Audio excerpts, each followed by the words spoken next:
Bonsoir, bienvenue à tous dans ce nouveau débat consacré ce soir au cannabis. La proposition fait débat en France depuis de nombreuses années. Elle figure aujourd'hui dans le programme de plusieurs candidats de gauche à la présidentielle, dont celui de Benoît Hamon. Légaliser la consommation de cannabis pourrait permettre d'enrayer le trafic de drogue et de renforcer la prévention. À l'autre bout de l'échiquier politique, on n'en croit pas un mot. La droite et le Front National mettent notamment en avant le manque de preuves quant à l'efficacité d'une telle mesure. Pourtant, d'autres pays dans le monde ont adopté des politiques tolérantes en matière de drogue douce, nous le verrons. Alors, quels seraient les avantages à autoriser la consommation de cannabis, dans quelles limites et pour quels usagers? Avec nous ce soir pour en débattre, Didier Bécher, vous êtes coordinateur d'En Marche Yvelines et conseiller municipal de Versailles. Pierre Badevant, vous êtes militant du mouvement des jeunes socialistes Yvelines et Maxime Giquel, vous êtes militant au Front National de la jeunesse Yvelines. Bonsoir messieurs. Bonsoir. Bonsoir. Alors on parle de légalisation, de libéralisation, de dépénalisation. On se perd un petit peu dans les termes. Pierre Badevant, pour commencer, qu'est-ce que veut autoriser Benoît Hamon exactement? Alors Benoît Hamon, il est pour la légalisation du cannabis. Qu'est-ce que ça veut dire? C'est sur le même ordre que du tabac ou de l'alcool. C'est dire que la situation actuelle ne marche pas, c'est-à-dire le tout répressif. La consommation ne baisse pas. Il y a beaucoup de moyens de l'État qui sont investis dans la répression et la consommation ne baisse pas, donc il faut changer de cette situation. Et Benoît Hamon propose la légalisation du cannabis pour que l'État puisse reprendre la main sur le contrôle et le trafic. Ça veut dire autoriser la vente également et pas seulement la consommation? Exactement, autoriser la vente, comme le tabac ou l'alcool, évidemment en l'interdisant aux mineurs et en l'accompagnant de mesures de prévention et de santé. Didier Bécher, de votre côté, Emmanuel Macron n'est pas forcément favorable à la légalisation. Par contre, il se penche pour la contraventionnalisation. Alors, qu'est-ce que c'est? Alors, il s'agit en fait de faire évoluer la loi qui date de 1970, donc effectivement on est sur un débat qui est extrêmement ancien, et la société a probablement beaucoup évolué depuis 1970. On voudrait passer d'un délit à un système de contravention, tout simplement, pour limiter en fait l'accès au cannabis des jeunes consommateurs, par exemple, de s'assurer que si quelqu'un est pris en possession en consommation, en flagrant délit de consommation de cannabis, il y a une possibilité de lui attribuer une contravention, donc une pénalité financière parce qu'il consomme. Une amende, comme pour le code de la route, exactement. Maxime Giquel, de votre côté, Marine Le Pen ne souhaite pas toucher à la législation en vigueur. Elle estime que les choses sont suffisantes en l'état actuel? Les lois sont suffisantes, mais le problème c'est qu'elles ne sont pas appliquées, notamment au niveau pour la paix sociale. Aujourd'hui, on a peur d'aller dans les cités pour faire des descentes, pour essayer d'enrayer ce trafic. Nous avons le matériel judiciaire et malheureusement, on ne l'utilise pas. Et c'est pour ça qu'aujourd'hui, on nous dit, voilà, on n'arrive pas à contrôler. C'est pas qu'on n'y arrive pas, c'est qu'on ne veut pas. Vous faites référence parfois à la tolérance. Certaines personnes qui sont prises en train de fumer du cannabis ne sont pas forcément amenées au commissariat. Ou vous faites référence à ce genre de pratique? Non, pas spécialement aux consommateurs. Ce sera surtout par rapport aux dealers, à tous les trafiquants, toutes ces personnes qui trafiquent avec la mort, tout simplement. Ils vendent la mort, en plus du cannabis, d'autres drogues, ils vendent aussi des armes. Ce sont les mêmes personnes qui font ça. Et aujourd'hui, légaliser cette drogue serait leur donner raison. Pierre Badevant, comment réagissez-vous? Pas du tout d'accord, bien au contraire. Alors effectivement, la consommation ne baisse pas et les policiers vont aller interpeller des consommateurs. C'est 120 000 interpellations, 48 000 gardes à vue, 8 000 personnes qui sont emprisonnées. Et je parle juste des consommateurs, je ne parle évidemment pas des dealers. Au contraire, si l'État reprend la main, c'est ça qui va être enlevé aux dealers dans les cités. C'est aujourd'hui les cités qui sont abandonnées parfois aux dealers, trop souvent. C'est reprendre la main. Et aussi sur les autres drogues, si on enlève les consommateurs des liens avec ces dealers ne pourront pas leur proposer d'autres drogues. Au contraire, l'État va pouvoir leur proposer un cannabis et avec un contrôle de la qualité et dans lequel il n'y aurait pas n'importe quoi dedans. Mais que vont faire ces dealers dans ce cas-là? Si demain on leur dit vous n'allez plus vendre de cannabis parce qu'on va le rendre légal, ils vont continuer à le vendre en baissant leur prix et en vendant d'autres drogues. À partir du moment où vous banalisez un produit, notamment une drogue, les gens vont avoir toujours besoin de plus et vont se tourner donc vers tout ce qui est cocaïne, héroïne et compagnie. Et là, vous allez avoir désastre sanitaire énorme. Enfin, Je pense pas, et c'est on du voit, bon on voit sens. dans les exemples, non, c'est pas du bon sens, on voit dans les exemples d'autres pays qui ont franchi le pas, notamment dans les États-Unis, certains États qui l'ont fait. Les consommateurs ne sont pas allés voir d'autres drogues, ils sont allés consommer dans la drogue distribuée par l'État, une drogue de qualité avec une transparence et une politique de prévention qui est menée en parallèle à cela. Et aujourd'hui, les Hollandais battent des records de criminalité au niveau des drogues. Mais bon, En fait, est-ce ça que dure certains plus longtemps. politiques font confiance à un usage raisonnable Moi, je crois Didier qu'on est- Bécher, vous y croyez à cet usage raisonnable? Si on a le droit de fumer, on ne va pas aller vers d'autres drogues? Moi, je crois qu'on est déjà dans un débat de santé publique et probablement dans un débat qui doit à un moment donné être capable de transcender les débats gauche-droite, parce que c'est vraiment ça dont il est question. Ne mélangeons pas la vente de cannabis, ça c'est une chose, et la consommation. Maintenant, les faits, ils sont réels. On regarde qu'en 1992, il y avait 4% de gens qui disaient qu'ils avaient consommé du cannabis dans les 12 derniers mois. Aujourd'hui, on est à 11%. Et un autre chiffre pour les jeunes de 17 ans, 48% des jeunes de 17 ans 48%. disent avoir déjà consommé une fois du cannabis. Bien sûr, c'est un phénomène de société. Ce que nous disons pour En Marche, et ce que Emmanuel Macron a clairement indiqué dans son programme, c'est qu'on était vraiment pour une tolérance zéro pour tout ce qui est délinquance du quotidien. Qu'est-ce que ça veut dire?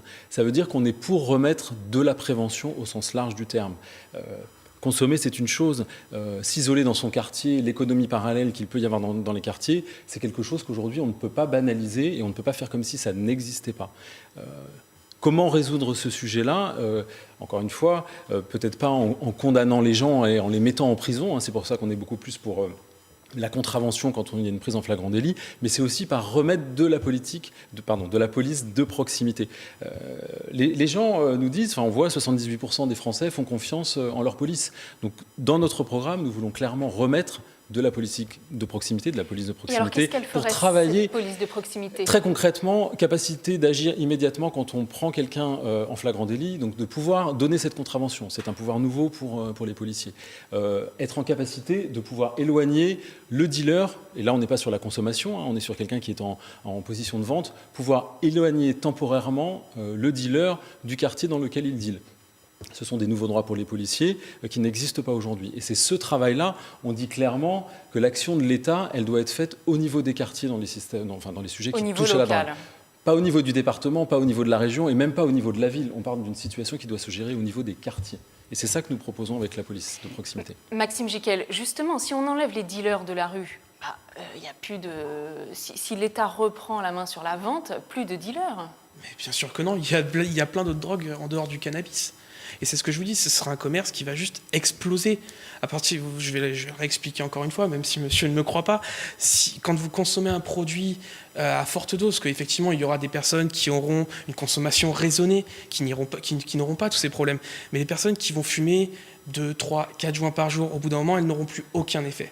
Et c'est à ce moment-là qu'ils vont se tourner vers les drogues plus fortes, et ces dealers seront toujours là. Ils vendront juste d'autres produits. Interdisez à une grande entreprise aujourd'hui de vendre un produit, elle en vendra d'autres. Elle détournera. Et il y aura toujours la guerre des prix. Ils essaieront toujours d'être plus bas qu'un produit qui sera surtaxé par l'État. Et ils y arriveront très bien. Pierre Badevant, sur cette taxation de l'État, effectivement, certaines voix prétendent qu'il y aura quand même un marché noir qui sera moins cher que les prix imposés par l'État. Évidemment, il y aura toujours un marché noir et il faudra aussi renforcer les moyens de la police. C'est ce que propose aussi Benoît Hamon, renforcer les moyens de la police pour reprendre la main sur ces quartiers. Mais encore sur le système de contravention, moi j'y crois pas parce que on va pas enrayer le trafic. Les gens iront toujours pour acheter de la drogue, du cannabis auprès des dealers. Et si demain ils ont une contravention, je vois pas où est l'effet dissuasif. Moi je suis pour que l'État reprenne la main sur la vente de cannabis, comme c'est le cas sur le tabac et l'alcool, parce que en termes de santé publique, c'est pas plus dangereux, mais il faut l'accompagner d'une politique de prévention, de transparence en termes des produits. Aujourd'hui, sur un paquet de tabac, c'est clairement indiqué ce qu'il y a dans le paquet. Il faut faire la même chose sur le cannabis, contrôler la qualité pour pas que des dealers mettent n'importe quoi dans ce qu'ils vendent auprès de consommateurs. C'est un principe de transparence et d'assurer une qualité du produit. Je vous avais parlé des moyens de la police, mais la police aujourd'hui essaye de faire son travail. Le problème, c'est qu'on a un laxisme d'État. Et comment Benoît Hamon peut proposer de telles propositions quand Christiane Taubira, qui est le symbole du laxisme d'État, rejoint son équipe. À quel moment Benoît Hamon est crédible sur ses propositions? Alors, non, le laxisme, je pense, c'est la situation actuelle qui est laxiste.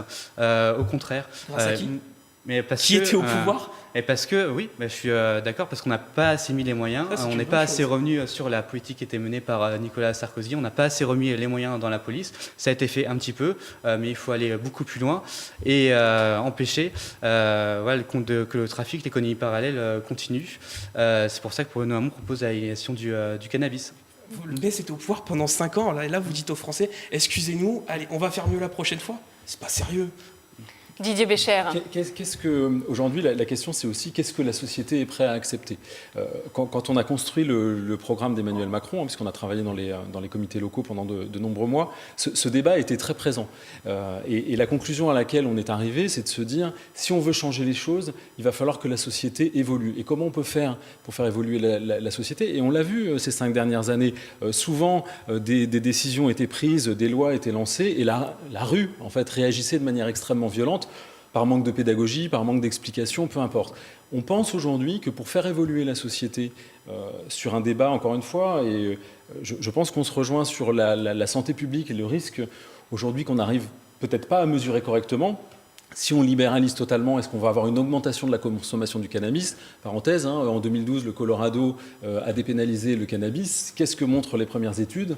Une augmentation de la consommation du cannabis chez les jeunes adultes et chez les femmes. Donc, je pense que alors certains disent que c'est la mode, le mouvement naturel, la consommation augmente. Moi, je pense qu'il faut prendre de la distance par rapport à ça. Et si on veut faire évoluer la société, peut-être, et c'est le pari que nous prenons avec Emmanuel Macron, c'est faire cette étape par la contravention, encore une fois, pour éloigner peut-être les plus jeunes du sujet du cannabis, parce qu'ils n'auront pas les moyens de payer une contravention 300, 400, 500 euros.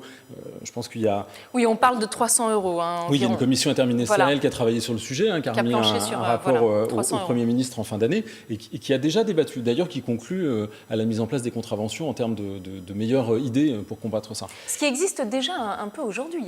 Oui. Il y a une espèce de tolérance, enfin, oui. C'est la voie qui est si on regarde entre les 100 000 et 170 000 personnes qui sont arrêtées sur ce sujet-là et le nombre de peines qui sont appliquées, oui, on voit bien qu'il y a un phénomène de tolérance. Mais on se cache aujourd'hui. On ne devance pas ce sujet et on ne l'adresse pas comme un sujet de santé publique et de transformation de la société, ce que nous voulons faire. Pourquoi vous parlez de transformation de la société? Parce que vous estimez qu'il faut être plus tolérant sur ce sujet-là? C'est une question à la fois de tolérance et de comment on accepte de changer. On parlait des pourcentages, on voit bien que l'augmentation de la consommation de toute façon du cannabis chez les jeunes, elle est là, elle est flagrante, et on ne parle pas forcément de jeunes en difficulté ou de jeunes de cité. Moi je suis élu à Versailles, je vois de la consommation sur la place publique. La drogue coûte cher, voilà. Elle est consommée par des gens qui en ont les moyens. Je pense que c'est un phénomène qui touche tout le monde. Je pense aux parents qui nous écoutent, qui voient parfois des enfants extrêmement jeunes, 12 ans, 13 ans, fumer leur premier joint. Qu'est-ce qu'on peut faire pour changer ça? Et nous pensons que le système de contravention, de mettre à l'amende financièrement, permettra d'avoir ce débat public et de faire une première étape vers peut-être d'autres étapes plus libérales. Peut-être. Maxime Giquel, justement, il y a une hypocrisie. Jean-Luc Mélenchon le disait dans une de ses vidéos sur le sujet. Tout le monde fume, ce sont ces termes. Vous, dans votre entourage, vous connaissez sûrement des amis qui ont une consommation personnelle. Justement, est-ce qu'on ne va pas à l'encontre de cette évolution dont parle Didier Bécher? Pourquoi ce serait une évolution? Parce que les chiffres sont là. Mais excusez-moi, mais à partir du moment où on n'arrive pas à enrayer quelque chose, pourquoi on devrait baisser les bras?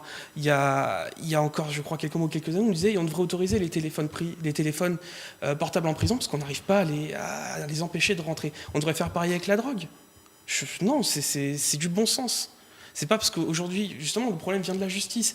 On a laissé faire, on a empêché les policiers de faire leur travail, et quand ils le faisaient, la justice libérait assez rapidement les petits dealers parce que bon, c'était pas forcément intéressant, il fallait que les gros bonnets. Et puis ils ont autre chose à faire, c'est ce que les syndicats aussi disent. Et aujourd'hui, vous avez quoi? Un mineur sur 2 qui a fumé avant 17 ans. Voilà, on a laissé faire et voilà ce que on est un des premiers consommateurs de cannabis en Europe parce qu'on a laissé faire les choses. Alors, un petit point plus en avant, Pierre Badevant, sur les limites de cette loi, si jamais elle devait être votée. Qui ça concerne, à partir de quel âge, dans quelles limites? Aux Pays-Bas, par exemple, c'est 5 grammes par personne autorisé. Alors, dans quelle limite, ça reste encore à définir. En tout cas, sur l'âge, en tout cas, aligner la même réglementation que celle sur le tabac. Donc, évidemment, interdit aux mineurs et l'accompagner d'une politique de santé publique et de prévention, parce qu'effectivement, notamment pour les mineurs, cette drogue est d'autant plus nocive. C'est pour ça qu'il faut l'interdire aux mineurs. Et après, évidemment, là, on limiter la quantité, limiter aussi les lieux de consommation, évidemment, pas sur la voie publique, pas dans les établissements publics, ça va évidemment de bon sens, sur le même modèle qu'ont pu appliquer d'autres pays ou d'autres États des États-Unis. Benoît Hamon, dans son programme, cite 568 millions d'euros qui sont donc accordés à la répression et qui seraient réinvestis dans la prévention. Didier Bécher. Mais la prévention, encore une fois, là aussi, sur le programme d'Emmanuel Macron, on a une proposition qui est simple. Il y a 40 000 étudiants du secteur de la santé aujourd'hui qui sont sur les bancs des universités ou des écoles. On propose qu'ils aient ce fameux, alors c'est une forme de service civique de 3 mois, où ils vont pouvoir travailler sur la prévention. Pas uniquement sur les addictions, mais les addictions pourraient en faire partie. Et associer à cette police de sécurité quotidienne, on voit là qu'on peut démarrer un travail de terrain dans les quartiers qui est extrêmement intéressant. Moi, je crois que là aussi, il faut qu'on dissocie le débat sur une consommation festive, etc. C'est pas ça le rôle j'ai envie de dire, des élus. C'est de voir, quand on va avoir de la dérive, quand on commence à avoir de l'économie parallèle qui se met en place, qu'est-ce qu'on doit faire ? Et là, enfin, moi, je pense qu'il faut qu'on soit extrêmement clair. On est sur de la tolérance zéro par rapport à ça. Où est le curseur, justement ? Où on met le curseur ? Moi, je crois que, sur la vente de cannabis, on est sur de la tolérance zéro. On ne souhaite pas dépénaliser sur ces sujets-là. Sur la consommation, passons par cette phase de mise en place des contraventions, voyons l'évolution, prenons le temps du débat avec les professionnels de santé, parce qu'il y a les professionnels de santé, mais il y a aussi tous les acteurs, je pense aux éducateurs de rue qui font un travail extraordinaire. Au passage, comme ça, aujourd'hui, dans les Yvelines, on fait tout le contraire de ce qu'il faut faire en matière de prévention. On est quand même ce fameux département des Yvelines qui a augmenté de 66% les impôts et qui, en même temps, réduit ou supprime, puisque c'est le cas, supprime l'ensemble des subventions pour les associations d'éducateurs de rue. Ce qui fait que, moi, je le vois dans ma ville, à Versailles, on avait une activité absolument intéressante sur le quartier de Jussieu qui était mis en place, qui a dû s'arrêter. On est à l'inverse de la prévention que nous préconisons. Et c'est ce système-là qu'il faut remettre en place. Maxime Giquel, quand même, sur la prévention, sur cet aspect de sensibiliser d'autant plus les jeunes, on en a besoin aussi, non, de cette prévention ? Et on n'en a surtout pas assez.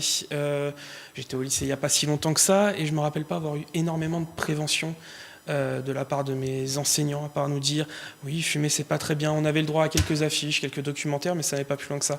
Je pense qu'au niveau prévention, il faut aussi durcir le ton. Aujourd'hui, par exemple, vous avez de la prévention routière qui a des pubs assez violentes. Il faudrait mettre la prévention contre le cannabis et contre les drogues à ce niveau-là. Être violent et montrer de bons exemples des toxicomanes repentis, tout simplement. Ces gens-là sont à même d'aller voir les jeunes et de témoigner en leur disant « regardez, ce que vous risquez, c'est la schizophrénie, c'est le repli sur soi, le manque de motivation. C'est tout ça. » Et on doit aller voir ces gens qui s'en sont sortis. Et ce serait peut-être le meilleur moyen d'empêcher les jeunes de commencer à fumer.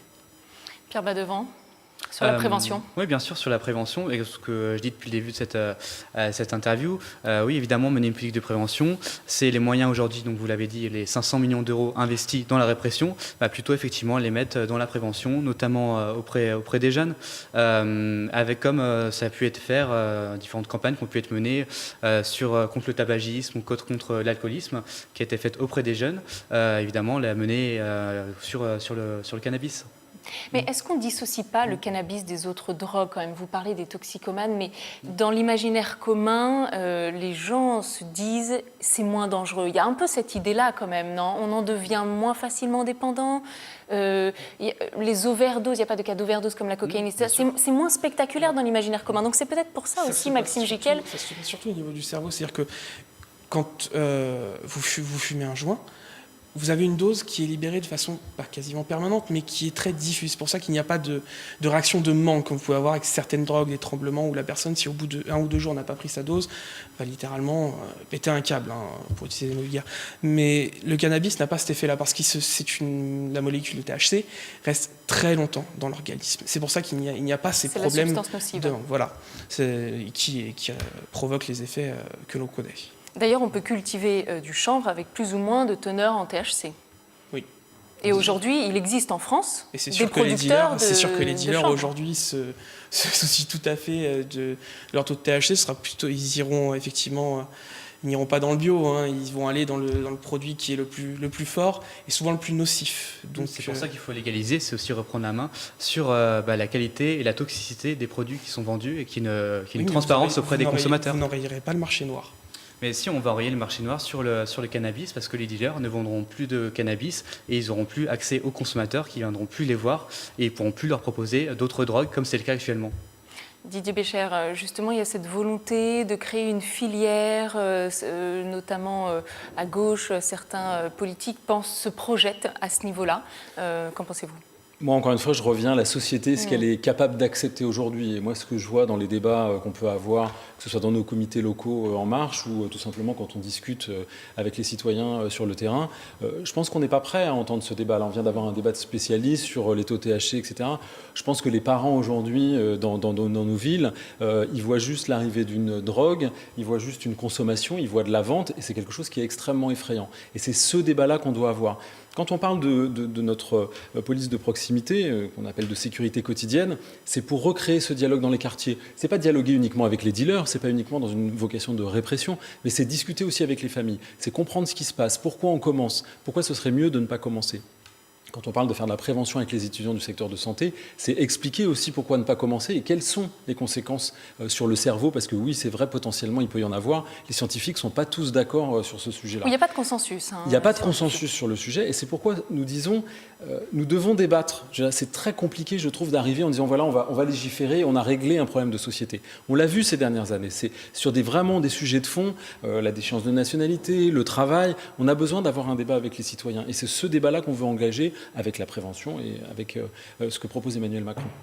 Maxime Giquel, on l'a vu en Amérique latine, plusieurs pays qui pourtant se battent à renfort de milliards de dollars contre les cartels de drogue, autorisent la consommation de cannabis, et en Uruguay, ça a été légalisé. C'était le premier pays au monde en 2013. La situation n'est pas pire aujourd'hui là-bas qu'elle n'était avant. La drogue en Amérique du Sud, ça fait un peu partie du tourisme local. Je veux dire, je vois pas la différence. Je vois au contraire beaucoup de différences entre ce qui se passe en Amérique du Sud et en Europe. C'est pas du tout la même situation. Là-bas, les cartels sont en roue libre. Ici, on n'a pas du tout cette situation. Ce sont des situations complètement différentes. Mais ceci étant, la situation est pire là-bas et les présidents mexicains notamment disent voilà, on n'y arrive pas, donc on va emprunter une autre voie qui est celle de donc la dépénalisation, en tout cas pour des petites consommations. Que dire de plus ? J'ai envie de dire qu'ils ont peut-être baissé les bras trop vite. Ils ont préféré laisser gagner les cartels. Aujourd'hui, on ne doit pas faire ça en France. Un dernier point, sur l'usage thérapeutique, on ne l'a pas abordé. Pierre Badevant, usage thérapeutique nécessaire, est-ce qu'on peut imaginer un jour un remboursement carrément du cannabis ? Bien sûr, oui, si c'est prescrit par des professionnels de santé, il n'y a aucune raison qu'il n'y ait pas de remboursement. Didier Bécher. Oui, passons par l'expérimentation sur ce sujet-là. Je pense qu'il y a des choses qui ont démarré dans d'autres pays. Il ne faut pas qu'on soit à la traîne de l'expérimentation. Là, pareil, essayons, regardons, mesurons ce que ça peut donner. Mesurons aussi quel type de structure pour accueillir les personnes qui consommeraient dans le cadre d'une prescription médicale. C'est des choses qui doivent être encadrées. Quelque chose qu'on n'a pas dit quand même rapidement, c'est aussi le tourisme autour de ça. Peut-être qu'il y a un débat européen aussi que nous devons avoir, et ça, c'est quelque chose qui nous tient vraiment à cœur dans En Marche. Une harmonisation à ce niveau-là ? Je ne sais pas si on peut parler aujourd'hui d'harmonisation, mais Emmanuel Macron voulant reprendre la main sur le débat européen, je pense que sur des sujets comme ça, on doit aussi en parler au niveau européen. Que certains pays aillent vers une dépénalisation, d'autres non, peut amener aussi une circulation, je vais qualifier de touristique, c'est peut-être pas le bon mot, mais qui pourrait être préjudiciable pour un pays. Donc c'est aussi un débat qu'on doit avoir au niveau européen. Maxime Giquel, ce tourisme, ça ne vous emballe pas? Quand on voit, effectivement, je vais quand même répondre à peu près aux mêmes questions. Pour ce qui est donc du cannabis médical, à partir du moment où la médecine dit c'est bon pour les personnes notamment qui ont le sida, les personnes qui sont en manque d'appétit. Pour la douleur. Pour la douleur aussi. Il y a douleur. effectivement plusieurs effets positifs. Oui, effectivement, il faut l'autoriser. Il y a aujourd'hui des médicaments, je crois que c'est depuis 2013 que c'est autorisé en France. Oui, c'est tout à fait normal, mais dans un cadre médical et non récréatif. Et pour ce qui est du tourisme, demander aux Hollandais, tout simplement, qui n'en peuvent plus, notamment de voir des Français débarquer dans leur ville, dans leur capitale, juste pour consommer de la drogue et mettre la pagaille dans leurs rues. Pourtant, il y a un élan au niveau européen. L'Espagne aussi autorise l'usage de la consommation de cannabis. Les Pays-Bas, l'Allemagne, c'est toléré. Est-ce que vous n'avez pas l'impression d'aller à contre-courant? En quoi? C'est pas aller à contre-courant, parce qu'au contraire, c'est reculer. Tous les pays se battent justement contre ces légalisations, contre ces consommations de drogue, parce que ça n'a jamais eu d'effet positif sur la société. Ça a toujours eu des effets négatifs. Je veux dire, au niveau santé publique, mis à part quelques rares cas, justement, qu'on parlait du cannabis médicinal, ça a toujours eu des effets négatifs. Vous pouvez perdre, d'après les spécialistes, jusqu'à 8 points de QI, juste en consommant du cannabis. C'est énorme. Et ça n'a pas l'air de choquer plus que ça. Ce sont des chiffres officiels que vous nous citez là? Oui, vous trouvez très facilement, notamment sur le Figaro Santé, si ça peut vous intéresser. Pierre Badevant, un point sur ce tourisme oui, et... Comme sur d'autres drogues aussi, Et le tabac est négatif harmonisation pour la européenne. santé, l'alcool est négatif pour la santé. Il y a des médicaments pris à 30 doses qui sont aussi mauvais pour la santé, mais qui sont pour autant autorisés. Et sur la question européenne, évidemment, si on peut avoir une harmonisation européenne sur la législation, tant mieux. Ce sera évidemment compliqué avec certains pays. D'autres qu'on franchit pas un peu plus simple, je pense, avec les Pays-Bas, l'Espagne, le Portugal, réfléchir ensemble quelle politique on peut mener, comment lutter aussi ensemble contre les trafics, parce que des trafics aujourd'hui tuent des enfants dans les cités et il faudrait tuer le trafic. 30 secondes, Maxime Giquel, sur justement cette harmonisation de la lutte contre les trafics au niveau européen. Au niveau de l'Union européenne, on veut sortir de l'Union européenne. Donc, je sais bien.